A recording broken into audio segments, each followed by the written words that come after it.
ሰላም ጤና ይስጥልኝ የተከበራችሁ የግሎባል ፋኖ ሚዲያ አድማጭ ተመልካቾቻችን እንደምን አላችሁ? በጣም ጥሩ እንግዲህ አንድ አርበኛ ይዤላችሁ ቀርብ ያለው ያን አርበኛ ከፋኖ ጋር ውሎ በሚለው አምዳችን ከእናንተ ጋር ቆይታ እናደርጋለን። አድማጭ ተመልካቾቻችን አብራችሁን ቆዩ። ሰላም ጤና ይስጥልኝ። የአማራ ፋኖ ብሔራዊ ንቅናቄ ጎንደር ጠቅላይ ግዛት በላይ እዝ መይሳው ካሳ ሁለተኛ ኮር የኦሜድላ ክፍለ ጦር ቃል አቀባይ አርበኛ አስቻለው ወደ ሚዲያችን ማብራሪያ ለመስጠት ስለተገኘ እጅግ አድርጌ አመሰግናለሁ። እንደምን አደርክ? እግዚአብሔር ይመስገን። እንደምን አለሽ ታጋይ? ያለብ እንደምን አለሽ? በጣም ደህና ነኝ እግዚአብሔር ይመስገን። በጣም ጥሩ። ስለዚህ ቀጥታ ወደ ጥያቄዎች ገባለሁኝ። አርበኛ አንደኛው ጥያቄ ምንድነው? በአሁኑ ወቅት ያገዛዙ በአንድ በኩል ነፃና ፍትሃዊ ምርጫ አደርጋለሁ ይላል። መሬት ላይ ባለው ተጨባጭ እውነታ ደግሞ ሰላማዊና ፍትሃዊ ምርጫ ለማካሄድ ነባራዊ ሁኔታ በሌለበት አገዛዙ በእግረኛ በመካናይዝድ በአየር ኃይልና በድሮን ቴክኖሎጂ ታጅቦ ምርጫ አደርጋለሁ ማለቱን እንዴት ታዩታላችሁ? ኮሩ በሚንቀሳቀስበት በቋራና ሱዳን አዋሳኝ ቀጠናዎች በፋኖ ቁጥጥር ስር ሆኖ እያለ ምርጫ ለማስኬድ የሚያስችል ሁኔታ አለ እንዴ? አርበኛ በጣም ጥሩ አመሰግናለሁ። እንግዲህ ቀደም ብለሽ አንቺ በገለጽሽው ሁኔታ እንግዲህ የዚህ የብልጽግና መራሹ መንግስት አልሸነፍ ባያልሞት ተጋዳይ ነው እየተፍጨረጨረ ያለው የተሸነፈ መሆኑን ሁሉም የሚያውቀው ነው።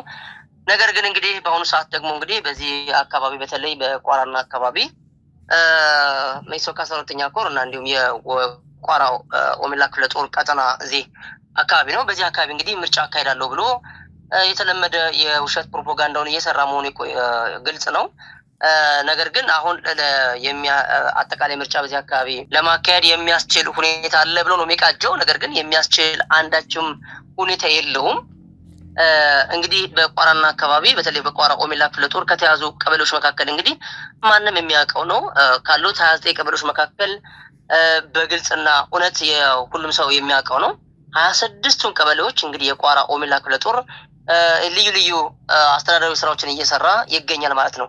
ስለዚህ በዚህ አካባቢ ላይ ምርጫ አካሄዳለሁ የሚለው ከንቱ ቅጀትና እንዲያው ምን ይሉኛል ሀገር እየመራው ነው ብሎ በአንድ በኩል ስለሚያወራ ማህበረሰቡ ምን ይለኛል ፋኖ ተዋጥሮት ያለውን እውነታና ሀቅ ማህበረሰባችን ያውቀዋል፣ ራሱ ጠላትም ያውቀዋል። ነገር ግን እዚህ አካባቢ ላይ ያው የተለመደ የማታለል ተግባሩን ለመስራት ደፋ ቀና ይላለኝ ምንም የማይሳካ ከንቱ ቅጀት ይልቁንስ ማህበረሰቡ የነቃበትና የተደራጀበት አጋጣሚ ነው ያለውና በዚህ አካባቢ ላይ አንድም አይነት ምርጫ እንደማያካሄድ ነው እኔ በግልጽ መነግርሽ። እንግዲህ ቋራ በጣም ግዙፍ ወረዳ ነው። ይሄ ወረዳ እንግዲህ በጣም በርካታ አዋሳኞች የሚያዋስኑት ነው። ስለዚህ የምዕራብ ጎንደር ብቻ ሳይሆን በክልል ደረጃ አሉ ከሚባሉ ወረዳዎች መካከል አንዱ ቋራ ወረዳ ነው። በዚህ አካባቢ እንግዲህ ከ26ቱን ቀበሌ ይዘን እያስተዳደረ ባለበት ላይ ምርጫ ቀሰቅሳለሁ በሚል የውሸት ፕሮፓጋንዳዎችን እየነዛ እየቀባጠረ ይገኛል። ነገር ግን ከንቱ ቅጀትና እንዲሁም ይልቁንስ በተቃራኒው የሚዋረድበት ሁኔታዎች ነው ያለውትና ስለዚህ ምንም የማያስኬድ መሆኑን ነው ማረጋግጥልሽ። በጣም ጥሩ አርበኛ እጅግ አድርጌ አመሰግናለሁ። እንግዲህ ቋራ የቀጠናው ሁኔታም በጣም እንግዲህ ለሚሊተሪም ገዥ ቦታ ነው፣ ለፖለቲካውም ቀጠናው በራሱ ጊዜ በጣም አስፈላጊ ነው። ስለዚህ ከ29 ወረዳዎች ውስጥ 26ቱ በፋኖ ቁጥጥር ስር ነው። ያ ብቻ ሳይሆን ፋኖ እንግዲህ ህዝባዊ መሰረት መስርቶ ህዝባዊ አስተዳደር ህዝቡ ራሱን በራሱ እያስተዳደረ ያለበት ሁኔታ እንዳለ እየነገርከን ነው። እንዲያው ምናልባት አርበኛ ግልጽ ለማድረግ እንዲያው በቃል የምታውቃቸው ከሆነ ከ29ኙ 26ቱ በፋኖ ቁጥጥር ስር ናቸው ብለሃልና ሶስቶቹን ልጠቅሳቸው ትችላለህ? ያገዛዙ ያለበት ቦታ። በጣም አመሰግናለሁ። እንግዲህ ከቋራ ወረዳ ከ29ኙ ቀበሌዎች መካከል እንግዲህ አንዱ ቀበሌ የቋራ ወረዳ ዋና መቀመጫ እንግዲህ ገለጎ አንድ ቦታ ላይ እንደ ዝንጀሮ አለሙ በር ከሚተባል ተራራ ላይ ነው እንግዲህ ያለ ጠላት እንግዲህ ሶኛ ብዬ ነገርኩሽ የቋራ ወረዳ ገለጎ ከተማ ነው። ይሄ እንግዲህ አገዛዙ ተከማሽቶ እዛ ላይ እየዋሸ ግን መንቀሳቀሻ በሌለበት ሁኔታ ነው ያለውና ሌላኛው እንግዲህ ዱዋባ ሙሉ በሙሉ ያልተቀመጠባት ነገር ግን እዛው አካባቢ ላይ ያው ማህበረሰቡን የሄደ አግዳሚውን እየደበደበና እየቀጠቀጠ እየዘረፈና እያሰቃየ ያለበት አንዷ ዱዋባ ናት። ሌላኛው እንግዲህ በሙር መተባል ናት። ያው በሙር ለዓለሙ በር በቅርብ ርቀት ላይ ስላለ አርሶ አደሩም ወቅቱ የእርሻ ወቅት ከመሆኑ ይሄ ነደፋ ወይም ደግሞ ይሄ የእርሻ ምንጣሮ ሰዓትም ከመሆኑ አንፃር እንጂ 3 ነው ማስባል አይቻልም። ነገር ግን እኛ የምንክድ ወይም ደግሞ እውነታን የምንናገር እንጂ የምንክድ ስላልሆነ ያሉበት ደለጎ ዋና መቀመጫ ላይ አለሙ በር ተራራ አንድ ተራራ ላይ ያለው እዛ ላይ ዱዋባና በሙር ላይ ለአለሙ በር ቅርብ ስለሆነ እነዚህ ናቸው። 26ቱን ቀበሌ ግን በማስረጃ ተንተርሰን ነው እንግዲህ በአሁኑ ሰዓት ቋራና አካባቢንን የቋራ ኦሜላ ክፍለ ጦር ከፍተኛ አመራሮች በፖለቲካው ክንፍ የወታደራዊ አደረጃጀቱ የሲቪል አደረጃጀቱ የቀበሌ መዋቅሩ ተቀናጅቶ እንግዲህ ይሄንን ወሮ በላ ስርዓት ራቁቱን ለማስቀረት አስፈላጊውን የህዝብ ለህዝብ ውይይቶች እያደረገ ስለመሆኑ በማስረጃ ተንተርሰን የምናቀርብ ስለሆነ መረጃውም ከእጃቸው ደርሷል ብዬ አምናለሁ። ስለዚህ ይሄን ይመስላል። እጅግ አድርጌ አመሰግናለሁ አርበኛው። መረጃዎቹ ያደርጋችሁት ያላችሁትን ህዝባዊ ውይይቱ እጃችን ላይ ደርሷል። እሱም ለሚዲያው በዚሁ ነው የምናገራው ነው የሚሆነው። አመሰግናለሁ አርበኛ። ሌላኛው እንግዲህ ወደ ጥያቄ እየሄድኩ ነው። ሙሉ በሙሉ ጦርነት ባለበትና በየቀኑ ሰብአዊ ቁሳዊና ስነልቦናዊ ጉዳት በሚስተናገድበት በዚህ ወቅት አገዛዙ ምርጫ አደርጋለሁ የሚለውን እብደት አመራሩ፣ ሰራዊቱና ህዝቡ እንዴት እያየው ነው? በዚህ ሁኔታ የሚደረግበት ምርጫ ወይም የሚደረግ ምርጫ ሊያስከትል የሚችለው አደጋስ እንዴት ይመለከተዋል? በተለይ ተዋጊ ሰራዊቱ፣ አመራሩ፣ ህዝቡ ይህን ነገር አደጋውን እንዴት እየተመለከተው ነው ያለው? አሁን ለምሳሌ ቅድም ከቋራ ላይ ከ26 ወረዳዎች ከ29ኙ 26ቱ በፋኖ ቁጥጥር ስር ሆኖ 3 ወረዳዎች ግን በአገዛዙ ወጣ ገባ በሚሉ ያገዛዙ ኃይሎች እንደተያዙ እየነገርከን ነውና እነዚህ ፋኖ ያልተቆጣጠራቸው የወረዳ ህዝብ ነዋሪውስ እንዴት ነው ይህን ነገር የሚመለከተው? አደጋውን እንዴት እያየው ነው የሚለውን እስኪ ሀሳብ ስጠን አርበኛ። በጣም ጥሩ። እንግዲህ ሰራዊታችንና ህዝባችን ያው እንግዲህ ይሄንን ምርጫ እንዴት እያየው ነው የሚለው በነገራችን እንግዲህ በዚህ ምርጫ ላይ አሁንም ትልቁ ነገር ከመልእክታችን አዘል እንግዲህ በምርጫ ሰዓት ላይ ይሄንን የተጨረበረና የወደቀና የበሰበሰ ገዳይ ስርዓት ዘንባባ እየተከለ የሰው ልጅን እየገደለ ያለ ስርዓትን የምርጫው ስኬታማ እንዲሆን በማንኛውም በልዩ ልዩ በማንኛውም ሁኔታ ላይ የሚሳተፍ ማንኛውም አካል ድጋሚ ገዳያችን እድሜ። እሺ አመሰግናለሁ አርበኛ። እንግዲህ ሙሉ ወደ ሌላኛው ጥያቄ ሄዳለሁኝ። ሙሉ በሙሉ ጦርነት ባለበትና በየቀኑ ሰብአዊ ቁሳዊና ስነልቦናዊ ጉዳት በሚስተናገድበት በዚህ ወቅት አገዛዙ ምርጫ አደርጋለሁ የሚለውን እብደት አመራሩ፣ ሰራዊቱና ህዝቡ እንዴት እያየው ነው? በዚህ ሁኔታ የሚደረግ ምርጫ ሊያስተካክለው የሚችል ወይም ሊያስከትለው የሚችል አደጋስ እንዴት ነው የሚለውን ሀሳብ ሰጠና አርበኛ። ምክንያቱም ከዚህ በፊት እንግዲህ አስተዋውሳለሁ መጋቢት 24 2018 ዓመተ ምህረት በአማራ ክልል ህዝቡ ሰላማዊ ሰልፍ ወጥቶ ነበር። ገዳዮቻችንን በምርጫ ካርድ አናነግስም፣ እንግዲህ በምርጫ ስም ገዳዮቻችንን አናነግስም፣ ምርጫው የስሙላ ነው፣ መከራው ግን የእውነት ነው የሚል በጣም ሰፊ ህዝባዊ እንቅስቃሴ ወይም ሰልፍ አድርገው ነበርና ከዚህ ጋር ተያይዞ እንደው አሁን ባለው ሁኔታ የፋኖ ሰራዊት፣ ህዝቡ፣ አጠቃላይ አመራሩ እንዴት ያየዋል የሚለውን ነው አርበኛ።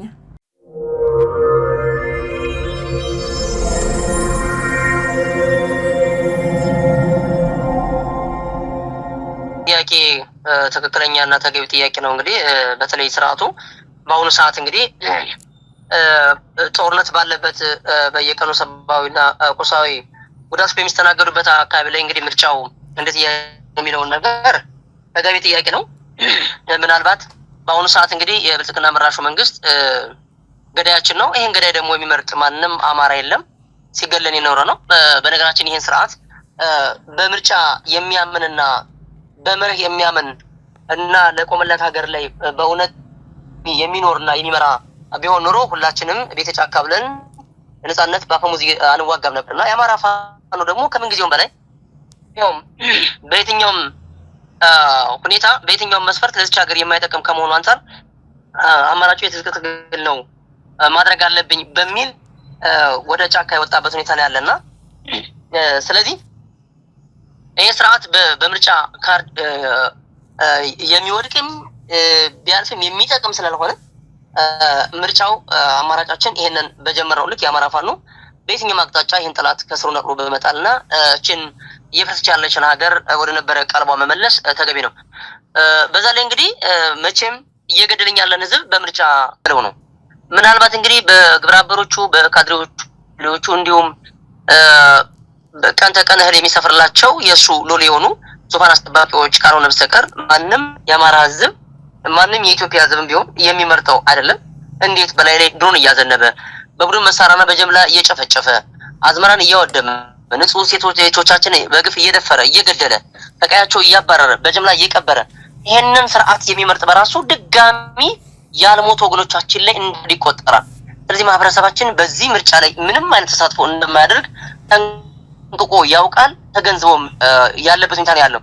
ለውሸት ግን ቅድም እንዳልኩሽ ለይስሙላ ግን በየትኛው ሁኔታ ይሄ የማማለሉ ተግባር ቀጥሏል። በጣም የሚያስቁ ነገሮች ናቸው።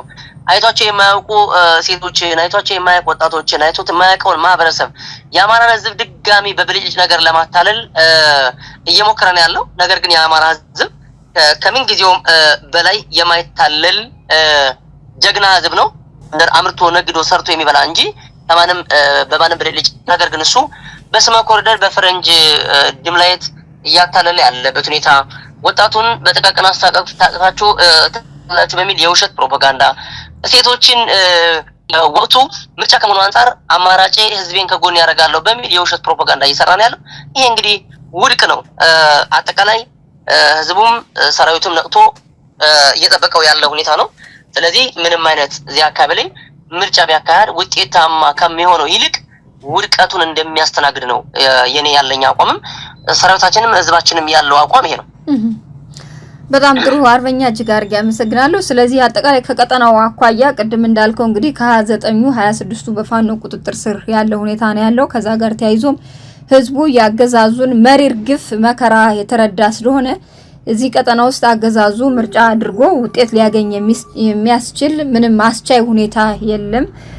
በዚህ ሁኔታም ህዝቡ በጋራ አብሮ ቆሞ ይህን አገዛዝ ለመጣል እየታገለ ያለበትን ሁኔታ ነው የነገርከን። እጅግ አድርጌ አመሰግናለሁ አርበኛ። እንዲያው ሌላኛው ይህ ምርጫ በትግሉ ሂደት ውስጥ የሚፈጥረው እንቅፋት ምንድነው ብለህ ታስባለህ አርበኛ? እድልስ ይኖራል? ምናልባት እድሉ ምንድነው? ምናልባት ህዝባዊ አብዮት ሊያስነሳ ይችላል። ምንድነው? እንዴት አይታችሁታልኝ አርበኛ? አመሰግናለሁ። እንደው የዚህ ምርጫ እድሉ ያው ህዝባዊ አብዮት ያስነሳል ነው። በቃ ምንም ጥርጥር የለውም። ገዳይን የሚመርጥ ህዝብ እንደሌለ ስለምናውቅ እንዲያውም በተቃራኒው ያው በጣም ውድቀቱን የሚያስተናግድበት ሁኔታ ነው ያለው። ስለዚህ እንዲያውም የህዝብ ቁጣ አሁን ከጊዜ ወደ ጊዜ በጣም እየጨመረ ነው ያለው። ባልተወደዱ ነገሮች ሁሉ ማህበረሰባችን በኑሮ ውድነት በማሰቃየት ደረጃ ላይ መንገዶችን በማስገድ ደረጃ ላይ በጣም በርካታ ኢንተርናሽናል መንገዶችን እየዘጋ ያለው ስርዓቱ ነው። ይሄ ምንድነው እንግዲህ አተርፋለሁ ብሎ ያሰበበት ሂደት በጣም እጅግ አማማና እጅግ በጣም ቀንድ የሌለው መንግስት ነው። አጠቃላይ ምንም የሌለው ባዶ ራቁቱን የቀረ መንግስት ስለሆነ በዚህ ጉዳይ ላይ እንግዲህ ምናልባት በአጠቃላይ አገዛዙ ይሄን ምርጫ አከናውናለሁ የሚለው የትኛው ነው? እንግዲህ በጎንደር፣ በወሎ፣ በሸዋ፣ በጎጃም አጠቃላይ አብዛኛዎቹ ከተሞች በፋኖ ቁጥጥር ስር ውለዋል። ስለዚህ ምርጫ የሚያደርገው ለስሙላ ምርጫ ካድሬዎች በሚንቀሳቀሱበትኝ አስመርጫለሁ የሚል የውሸት ፕሮፓጋንዳ ነው። የተለመደ ዜናውን ነው አሁንም ጀምሮታልኝ እና ቅስቀሳዎችን የሚያደርጋቸው አለው በሚለው ትንሽ የመንደር ውስጥ ተደብቆ ወይም ደግሞ በአንድ የእህል መጋዘን ውስጥ ተደብቆ የሚሰራቸው ዜናዎችና የፕሮፓጋንዳዎች ካልሆነ በስተቀር ህዝብ ከጎኑ የለም። በተቃራኒው እንደውም ይሄ ምርጫ እጅግ ማህበረሰባችን የነቃበት አብዮት በደንብ የሚፈነዳበት ሰዓት ላይ ነው ብዬ ማምነው።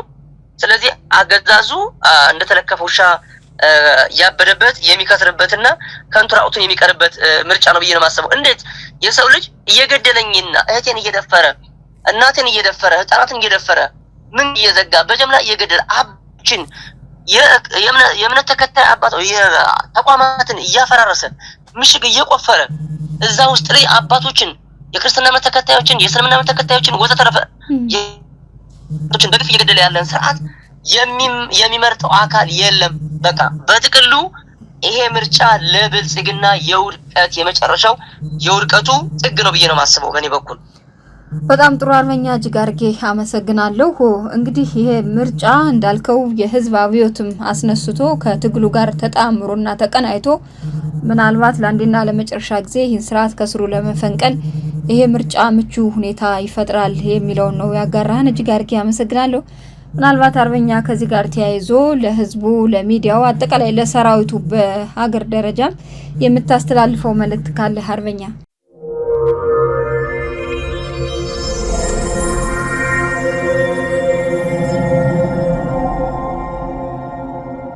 አመሰግናለሁ። እንግዲህ ምናልባት እንግዲህ ምርጫ በተለይ በደንብ እንዲያው ወቅቱን የዋጀ ጉዳይም ከመሆኑ አንፃር በተለይ ለዚህ በዚህ የወደቀ ስርዓት ምርጫ ላይ የምትሳተፉ ወጣቶች፣ አዛውንቶች፣ ሴቶች ካላችሁ ምናልባት አሁን በልዩ ልዩ ምክንያት ነው እንደ መያዦ እንደ ማስፈራሪያ እያደረገ ያለው ምንድነው? በከተሞች አካባቢ ላይ ያሉ ወጣቶች እንዲሁም ከስሩ ያሉ እኮ የመንግስት ሰራተኞች ሀክ ብሎ የተፉት አሉ፣ በውስጥ ምንም የሌላቸው እጅግ በጣም የሚያሳዝኑ።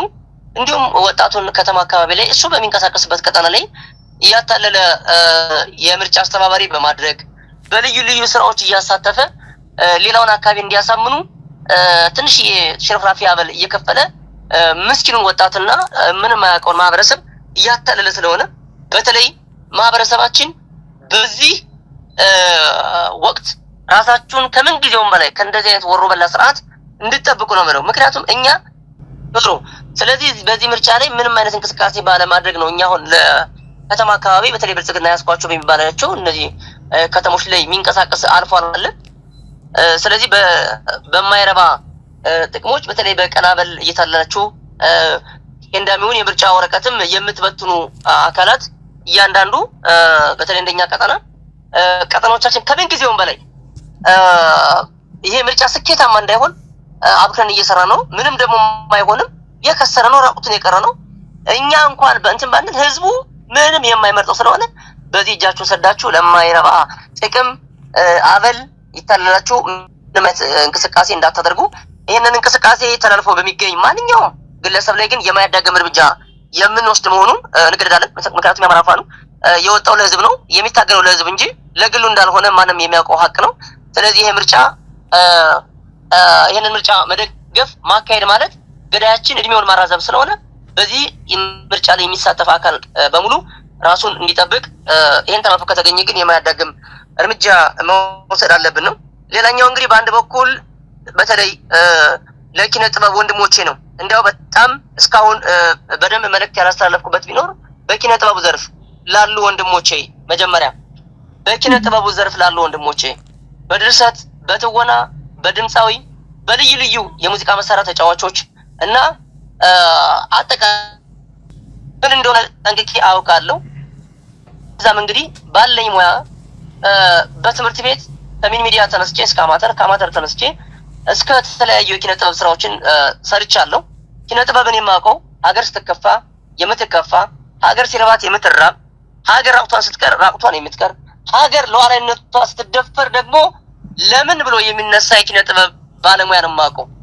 እያሽቃበጠን የምንኖርበት ጊዜ ሊያበቃ መቻል አለበት። በዚህም በተለይ ሁላችሁም በአንድም ይሁን በተዘዋዋሪ ያላችሁበት ቦታ ባይመጥናችሁም የስጋት ቀጠና ብትሆኑም ነገር ግን እውነትን ተናግሮ መሞት ምንጊዜም ቢሆን ታሪካችሁ ከመቀበር በላይ ነው።